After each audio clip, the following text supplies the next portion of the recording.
मुखर्जी नगर वाला एरिया देखें आप, बत्रा वाला, वो सब चीज़ें। बत्रा सिनेमा हमारा मीटिंग पॉइंट था। वहाँ पे आसपास के जो इलाके हैं वहाँ पे घूम घूम के चाय पीना। और पहली पोस्टिंग आपकी कहाँ हुई थी as a trainee? As a trainee मैं बड़ा फॉर्चुनेट फील करता हूँ कि आज मुझे यहीं एसपी बन गया, पुलिस अधीक्षक बनने का मौका मिला है। जहाँ पे मैं जिस ऑफिस में एज अ ट्रेनी जाया करता था, आज वहाँ पे as a superintendent of police में बैठता हूँ। कि मैं भी जंगल में था और उस दौरान गोलियाँ चली, बम फूटे, तो लाइव वो इनकाउंटर वाला फेस देखने का मौका मिला। तो कल से हम लोग लगातार आपके साथ हैं। मैं दो चीज़ें नोटिस कर रहा था, एक तो हर 5 मिनट के अंतराल में आपको कॉल उठाना है या 2 मिनट के अंतराल में, दूसरा सिग्नेचर करने का। तो इरिटेट नहीं होते हैं आप इन सब चीज़ों से? है सी सेट यूपीएससी में एक अहम भूमिका निभाता है, सी सेट, जो कि ज़रूरी होता पास करना। तो अभी मैं लास्ट टाइम जंतर मंतर था, बच्चे प्रोटेस्ट कर रहे थे, तो उसको मैंने कवर किया था। तो आपका उस दौरान तुलना करें जब आप 2014 के समय में थे, आप भी सी सेट से क्लियर किए हैं, लेकिन अब बच्चों की मांग है कि उसको हटा ही दिया जाए, या तो 33% का जो कट ऑफ है उसे 23% कर दिया जाए। तो उस पर आप क्या देखते हैं, कैसे देखते हैं? नमस्ते, स्प्रिंट लाइव देख रहे हैं और आज हमारे साथ दुर्ग एसपी सलभ कुमार सिन्हा सर हैं, जो कि 2014 बैच के आईपीएस ऑफिसर हैं। जैसा कि हम एस्पिरेंट लाइव पे सर का स्वागत कर रहे हैं, तो हम सोच रहे हैं कि 2021 में एस्पिरेंट नाम की वेब सीरीज आई थी, तो वहीं से शुरू करते हैं। तो क्या आपने वेब सीरीज देखी है एस्पिरेंट? बिल्कुल, मैंने एस्पिरेंट्स वेब सीरीज़ देखी, जो एक सीज़न आया था। और देख करके क्योंकि वो उसी दौर पे बनी है, उसी दौर की कहानी है जिस दौर पे मैं तैयारी कर रहा था। मेरा सवाल यही था कि क्या आप रिलेट कर पाते हैं उस वेब सीरीज से? मेरी जो तैयारी थी वो 2010 से 14 के बीच की थी, और वही दौर है जिस दौरान वो वेब सीरीज़ की भी कहानी फिल्माई गई। जैसे वो जो मेन उसमें अटेम्प्ट को अगर अटेम्प्ट्स 2 बढ़ जाते हैं, तो हम लोगों का वही वाला बैच था जब हमारे लास्ट पैटर्न चेंज हुआ था और 2 अटेम्प्ट्स बढ़ गए थे। तो कहीं ना कहीं उसको देख करके, और क्योंकि मैं खुद ओल्ड राजेंद्र नगर में तैयारी किया था, तो काफ़ी रिलेट किया था मैंने। सर स्टार्टिंग से शुरू करें तो जैसे नॉर्मली बात होती है, आप बताते हैं मैं छत्तीसगढ़ से हूँ, लेकिन कहीं ना कहीं आपका बिहार से भी तो लगाव है? हाँ, बेसिकली हम लोग नेटिव बिहार के ही हैं। हमारे ग्रैंडफादर माइग्रेट होकर के छत्तीसगढ़ आ गए, यहीं पे उन्होंने अपनी जॉब वगैरह की और फिर यहीं सेटल हो गए। तो काफ़ी रिलेटिव्स हमारे अभी भी बिहार में हैं, और हम लोग खुद भी जो हमारा खान पान है, जो कल्चर है, वो पूरा बिहार के हम फॉलो करते हैं। तो यूपीएससी का चैप्टर ज़िंदगी में कब ऐड हुआ आपके? मेरी ज़िंदगी में यूपीएससी का चैप्टर ऐड हुआ लगभग 2008-9 के आसपास। 2006 में मैंने इंजीनियरिंग कंप्लीट कर ली थी, और 2006 में इंजीनियरिंग के बाद मैं एक प्राइवेट कंपनी में जॉब कर रहा था एज अ मैकेनिकल इंजीनियर। और जॉब को 2-3 साल हुए तो लगा कि कुछ और बेहतर कर सकता हूँ, कुछ और बेहतर तैयारी कर सकता हूँ। तो फिर यूपीएससी के बारे में ख्याल आया और यूपीएससी की तैयारी चालू की।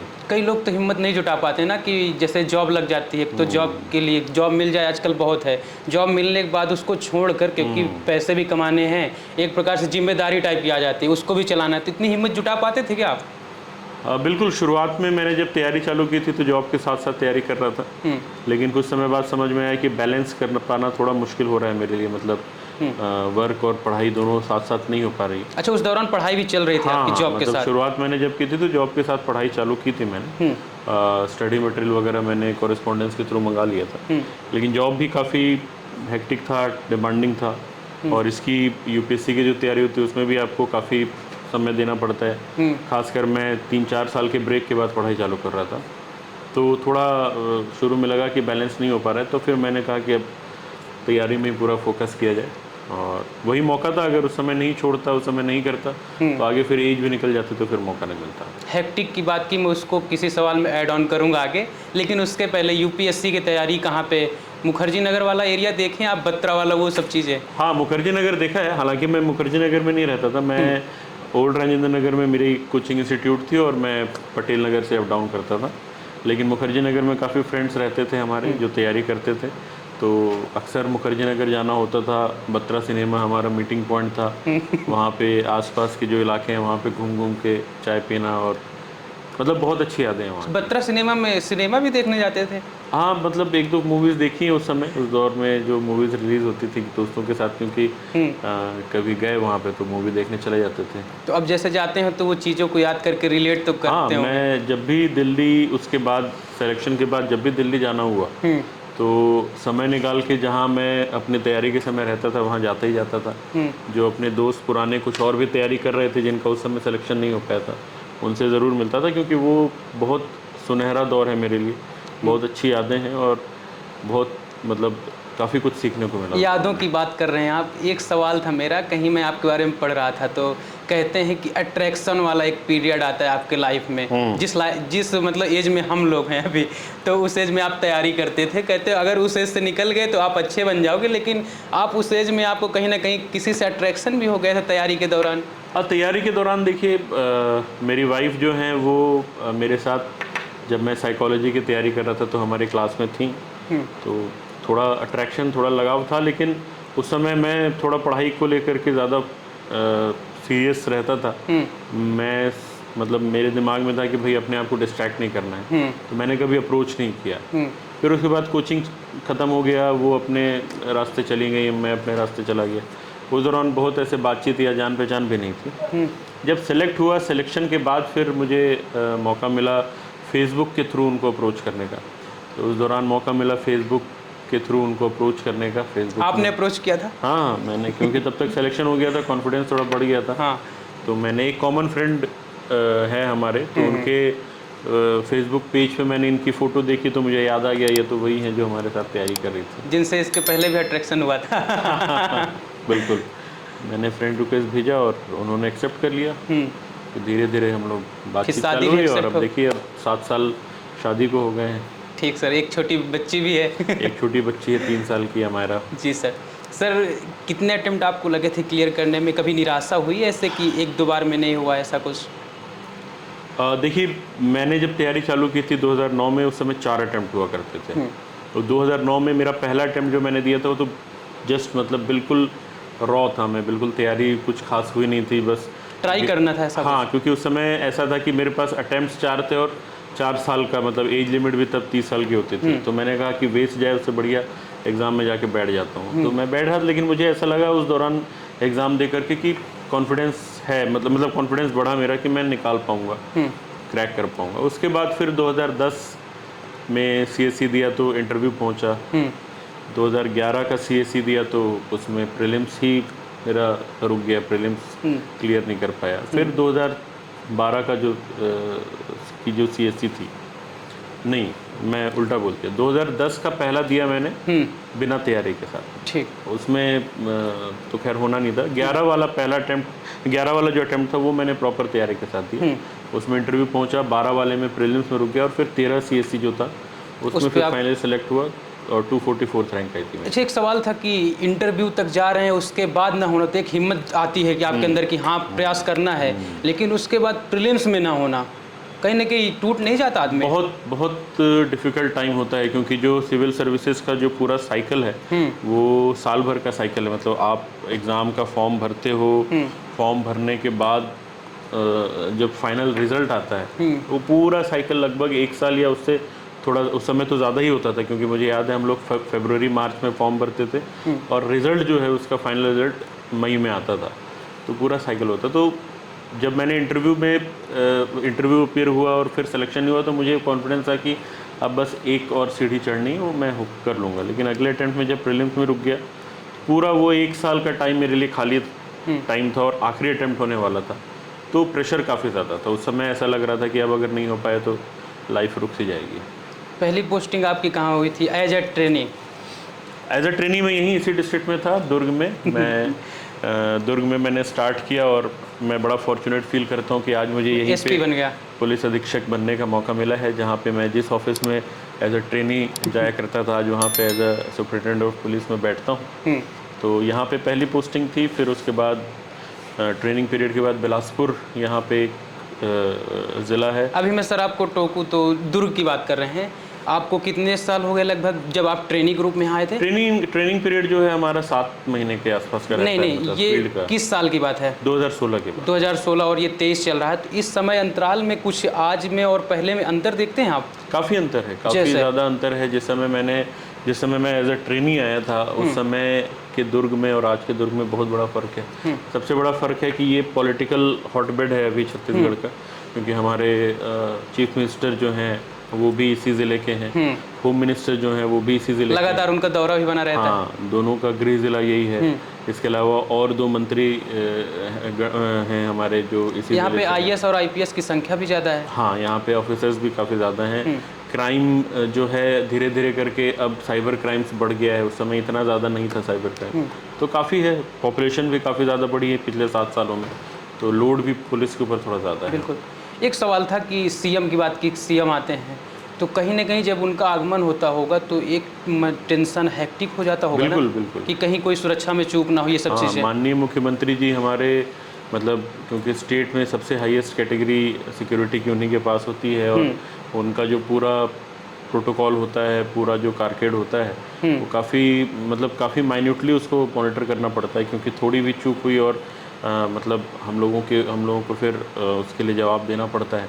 और क्योंकि वीवीआईपी हैं तो उनकी सुरक्षा ही हमारी बहुत बड़ी प्रायोरिटी है, बिल्कुल। तो इस वजह से काफ़ी सावधानी बरतनी पड़ती है। छत्तीसगढ़ की जैसे हम लोग को बचपन में जैसे बताया था, छत्तीसगढ़ को हम कैसे रिकॉल करते थे नक्सलवादी से, तो कहीं न कहीं आपकी पोस्टिंग नक्सलवादी क्षेत्रों में भी हुई होगी, सामना भी हुआ होगा। बिल्कुल, तो मैं कैसे उस चीज़ को 2018 में सुकमा ज़िले में मेरी पदस्थापना हुई थी एडिशनल एसपी के तौर पे। सुकमा जो कि छत्तीसगढ़ का ही नहीं बल्कि देश का one of the most Naxal affected district है। बिल्कुल। संख्या के हिसाब से नक्सली बहुत ज़्यादा हैं उस ज़िले में, तो लगातार उस समय हम लोगों का आमना सामना भी होता था।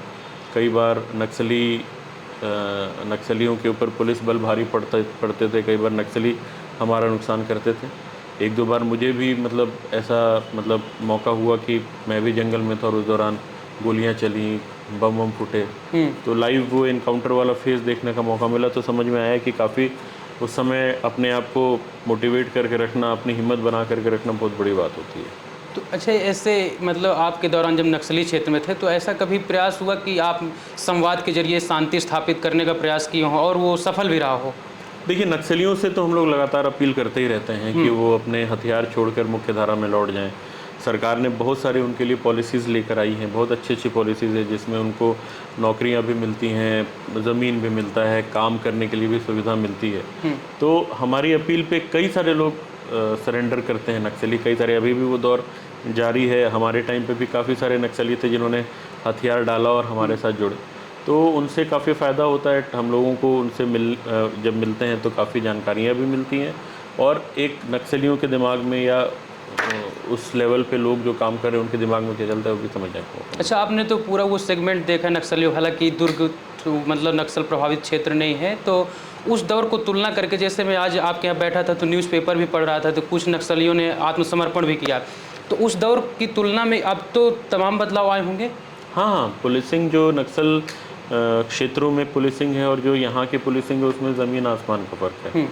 वहाँ की पुलिसिंग जो है वो बिल्कुल नक्सल ओरिएंटेड है कि किस तरीके से नक्सल उन्मूलन करना है, उनको नक्सलियों को कैसे या तो मुख्य धारा में लाना है या तो उनको पकड़ना है, गिरफ्तार करना है। ये पूरी अर्बन पुलिसिंग है। यहाँ पे क्राइम है, यहाँ पे गुंडे बदमाश टाइप के लोग हैं, यहाँ पुलिस की में, यहाँ पर आप फ्रीली घूम सकते हो। नक्सल क्षेत्रों में इतने फ्रीली आप बीइंग अ पुलिसमैन नहीं घूम हमेशा सकते। भय रहता है कि कहाँ से हाँ, गोलियां चल जाए, आपको कहाँ से प्रॉपर नहीं। सिक्योरिटी लेकर के, प्रॉपर टाइमिंग देख करके, सरप्राइज मेंटेन करके चलना होता है। अगला सवाल मेरा ये था कि कल से हम लोग लगातार आपके साथ हैं, मैं 2 चीज़ें नोटिस कर रहा था। एक तो हर 5 मिनट के अंतराल में आपको कॉल उठाना है या 2 मिनट के अंतराल में दूसरा सिग्नेचर करने का, तो इरिटेट नहीं होते हैं आप इन सब चीज़ों से?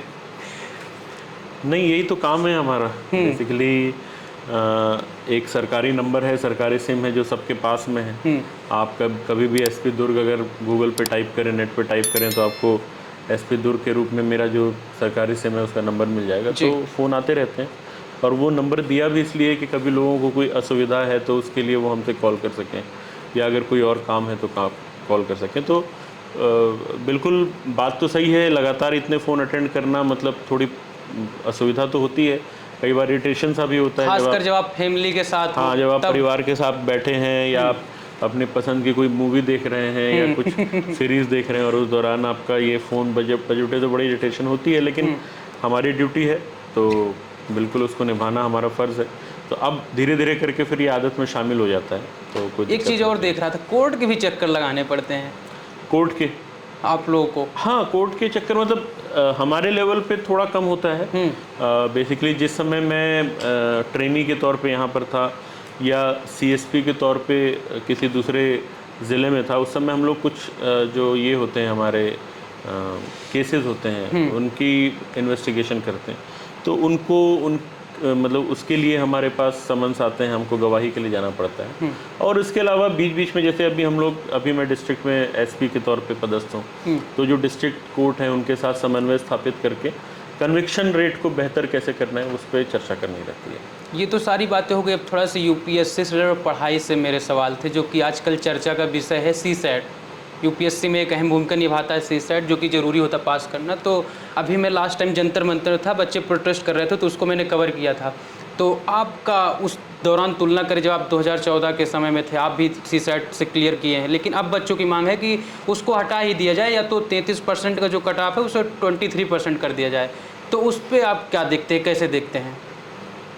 देखिए, सीसैट का जो कंसेप्ट है वो अच्छा कंसेप्ट है। एप्टीट्यूड बिल्कुल मतलब होना चाहिए, आवश्यक है, एप्टीट्यूड टेस्ट होना चाहिए। लेकिन दूसरी तरफ मैं ये भी मानता हूँ कि ये एक लेवल प्लेइंग फील्ड होना चाहिए। मतलब किसी एक स्ट्रीम के प्रति बहुत मतलब ज़्यादा रुझान ना हो, सभी को बराबर मौका मिले। जैसे मैं ये मानता हूँ कि 10th के बाद जब हम सब्जेक्ट्स चूज़ करते हैं तो जनरली कोई मैथ्स लेता है, कोई बायोलॉजी लेता है, कोई आर्ट्स कॉमर्स लेते हैं। तो एप्टीट्यूड का पेपर ऐसा रहे कि सारे सब्जेक्ट्स के लोगों को बराबर मौका मिले। अगर मैथ से संबंधित सवाल ज़्यादा हैं और ज़्यादा टफ सवाल हैं तो कहीं ना कहीं बाकी लोगों को थोड़ा डिसएडवांटेज होगा। इस साल के पेपर में मुझे लगता है ये एक बात निकल करके आई है, क्योंकि काफ़ी लोगों से मेरी भी चर्चा हुई थी।